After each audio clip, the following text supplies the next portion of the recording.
They've handled themselves with great maturity. They've been extremely competitive. They've continued to grow. We need to do that this week and then go play. You heard head coach Josh Heupel say, we just need to go play. It's the start of a new season in Knoxville as the Vols prep for their season opener against Syracuse. This is the first meeting between the two teams in more than 2 decades. Yeah. The Vols won the last meeting in 2001 and hold a 3-0 series lead over the Orange. But there are a lot of new faces on both teams, right? So it's hard to predict who's going to do what. That's what makes it so interesting and so fun when college football starts. You know, there are people that don't enjoy the transfer portal era because they like the traditional college football, which is where you sign, you stay with your team for 4 years or whatever, and then that's who you're rocking. And then there are people on the other side who say the transfer portal can make it more competitive across the board. One thing it definitely does is it makes you have to learn new names and new faces every single year. Now, we know in last week's show, we told you about the new quarterback, Aguilar, and, you know, the journey he's been on going from JUCO all the way to QB1. But I'm interested to see how he does, Ruben, because for the Vols, they're not playing at home compared to some of their other SEC compatriots. They're out in Atlanta, which you know is the site of the SEC championship game.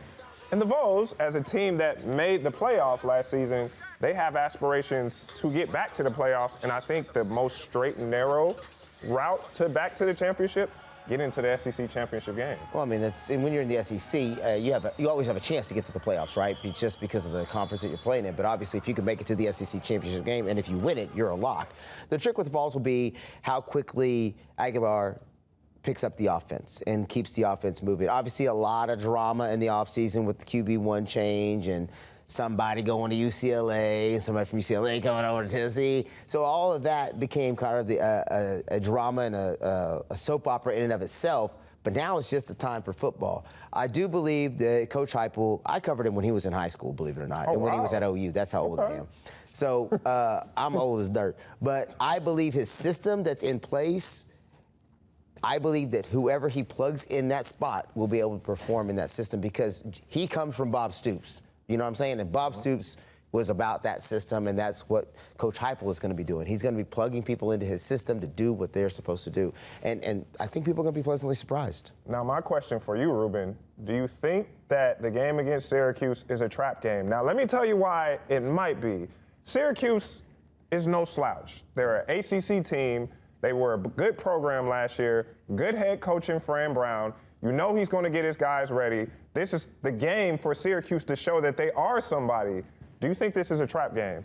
I think any game in the first week could be a trap game, kind of like a second round or sometimes a first round game in the NCAA tournament, right? You can overlook somebody that you think you're going to win against. The only reason I don't consider this a trap game is because I think Syracuse has enough of a name and had enough success last year that the coaching staff at Tennessee are not taking them lightly. It's not like they're playing, Niagara Falls University. You know what I'm saying? Like where you're trying to tell the team, hey, you got to get ready. They're going to bring it. But deep down, everybody knows you're going to win by 50.